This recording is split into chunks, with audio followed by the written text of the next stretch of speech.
Hey, welcome to Smoking Eagle's Rod Shop, and in today's video we're going to be changing the tranny filter in our 4L80 in this 2014 Chevy Silverado. Now, why am I doing it? Because I had to change the transmission cooler lines on this truck, and so I've already got all the fluid drained out, and I thought, hey, what better time than to drop the pan real quick and toss a new filter in there. So if you're in the market for changing the filter on one of these and you've never done it before, we're going to dive right in and get that done. And if you need to know how to change transmission cooler lines on this here said Type O truck, I've got a video on that. I'll put a link in the description, and you can go check that out. And I'll put it around my melon at the end of the video like I always do. So let's jump right in. Okay, so I got the truck up in the air here. You may be on the floor on some jack stands. Doesn't really matter. First thing we got to do is pull all the bolts out, and I always just loosen one in the front and one in the back, and then take everything else out so you can break that pan loose without just dropping it on the floor, getting a bunch of dirt in it and stuff. And like I mentioned at the beginning, I've already got all the fluid sucked out of this transmission, so there should only be about that much fluid in the bottom. We shouldn't have some big giant mess on the floor. Never mind that. Okay, so I've got all our bolts out of here except for one in the front that I have loose. Oh, maybe a little too loose.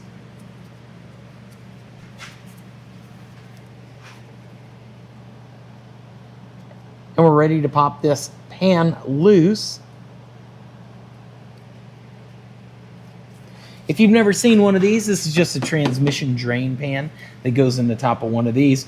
If you don't have a lift and you don't have an oil drain pan, I highly recommend getting one of these if you're doing a handful of transmissions a year or whatever, transmission work. You can just toss it on a 5-gallon bucket and have your car up on jack stands or whatever. It covers a huge surface area. Even if you're doing like an oil pan or anything, it just covers so much more surface area than those regular ones. Now, they say these gaskets are reusable. I bought a new one. I'm not really going to reuse this one, even if it's in good shape. I just don't see any reason to reuse an old transmission pan gasket. But as you can see, I just popped that down, popped her loose. I'm going to pull that bolt out, and I'll drop this pan down. We'll see what the inside of the transmission, the old daily, looks like. And here we have it. I got the pan off of there. Now, right here, there's a dent in my pan. It looks like somebody hit something, and it dented it right there. And this pan does not want to come off without loosening your exhaust, but I didn't have to. You have to drop the pan down. You have to hold it very carefully, rotate it around, and just take your time and kind of finagle it. And you can get it to clear this back corner right here by about frickin' nothing, right? Like, it's rubbing on its way out, but it's not hurting anything. The big thing is right here, you've got all this plastic here. It's some kind of a sensor or a slider or something. I don't know what it is. I'm not going to pretend to be a transmission guy, but obviously you don't want to break nothing, right?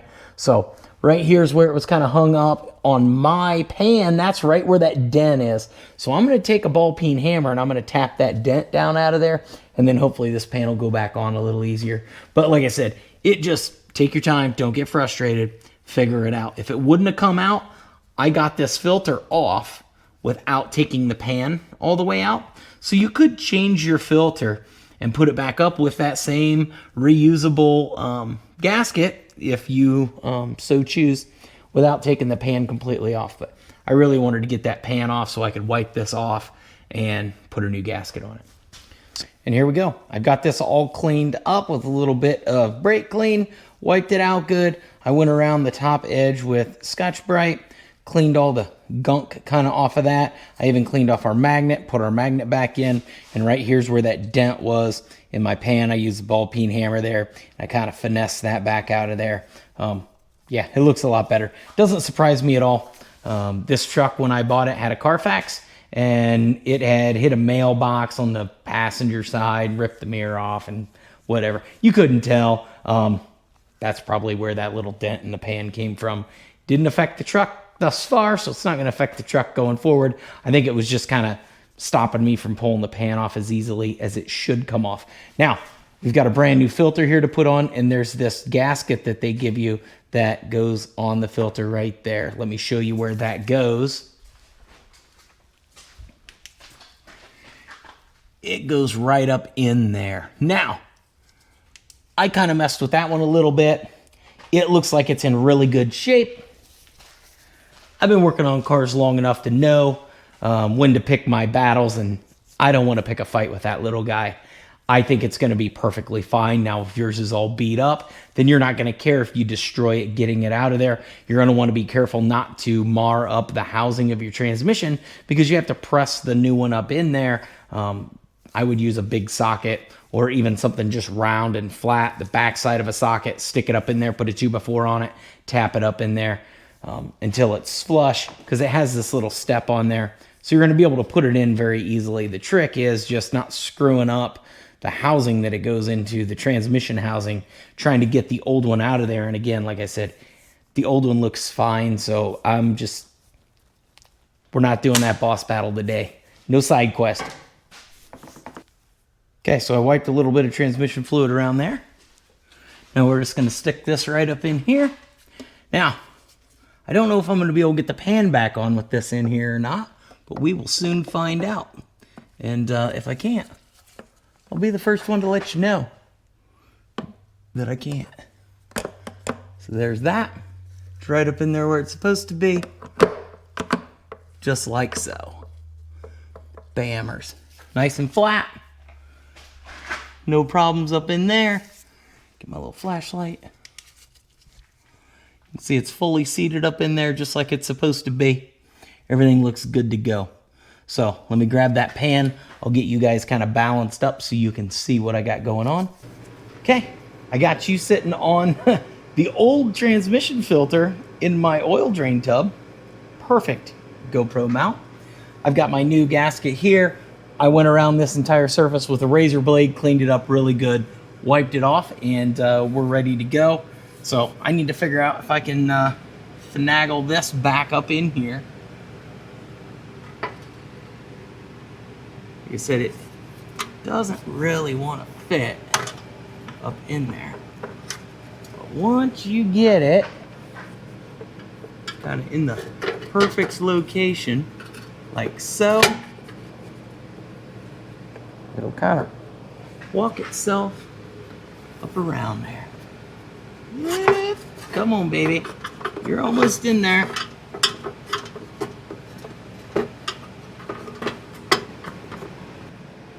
So, what was in my way?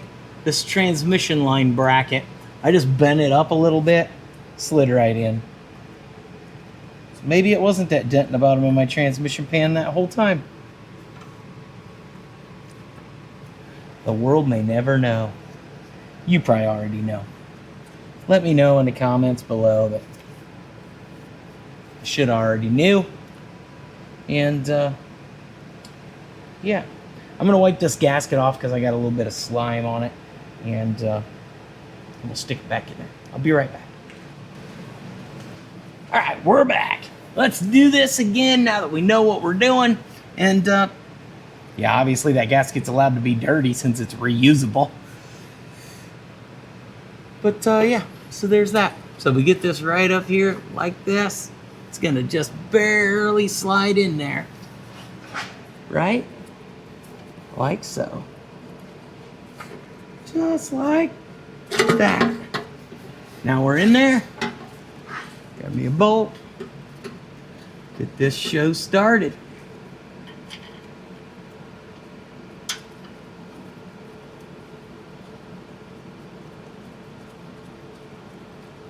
I'm going to do one on this side, and I'm going to do one kind of opposite corner, and then just work my way around and get them all in just hand tight so that I know that the gasket is lined up where it's supposed to be.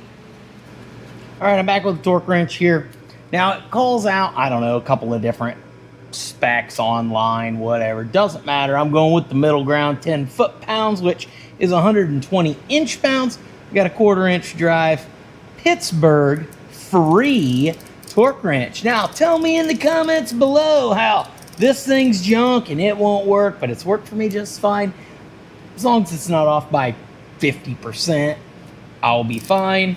Yeah, I'm just gonna tighten these up, do the old crisscross pattern. So I'll start in the back, cross around, and then When I get close, I'll just buzz all the way around it, make sure they're all torqued good, and yeah.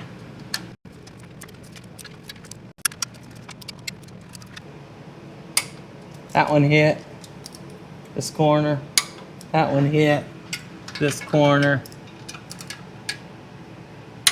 That one hit. So now we'll come over here, do this one. That one hit. Do this one. That one hit. This one. That one hit. This one. That one hit. So now we'll come over here and we'll do this one. That one hit. Do, I don't know, this one. That one hit. Come back here and do this one. That one hit.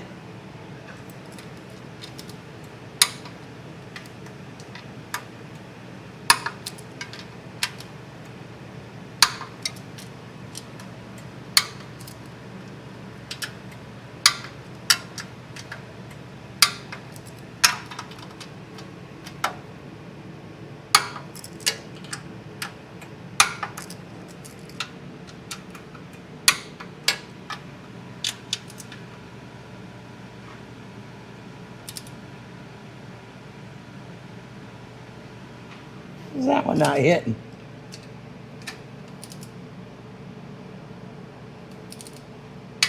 That one hit. That one hit.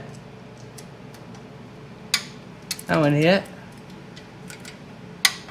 That one's good. That one's good. That one's good. That one's good. That one's good. That one's good. That one's good. That one's good. Good. So far we only got one.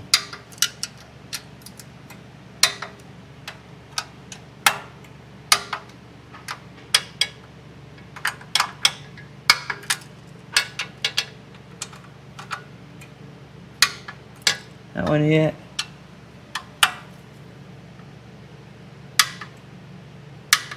That one hit. That one hit. That one hit. Boom.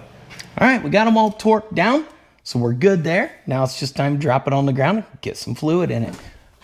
All right, so we got to start pouring it in there, and I happen to know because I used my extractor that I pulled about 5 3/4 liters out. I don't know what that is in gallons.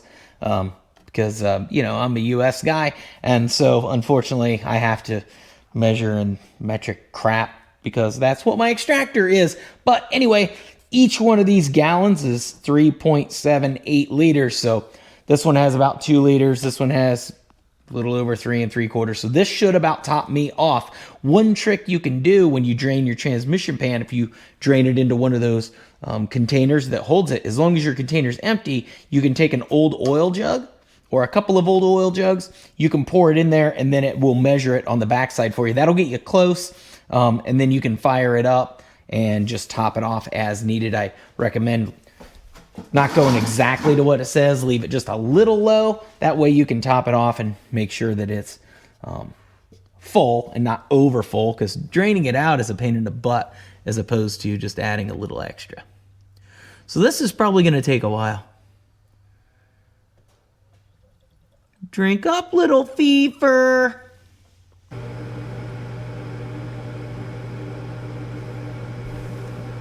All right, so I got it warmed up, topped off with fluid, and as you can see, there's no leaks around the passenger side of this pan.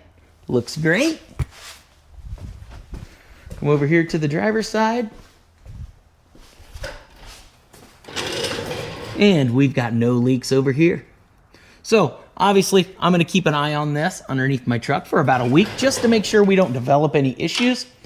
I don't think we will. I think we're good to go. I hope you enjoyed this video. Maybe you found it funny. Maybe you found it informative. I don't know. Let me know in the comments below what you think. I'm going to post some other stuff around my melon here of things we're doing in the shop. Like, share, subscribe, tell all your friends. We got merch available on our website if you're into that sort of thing. And we've got a membership program here on YouTube that helps us bring you guys these types of videos. So yeah, hey, you can even join our Facebook group if you're not over there. Till next time, keep on wrenching. Peace.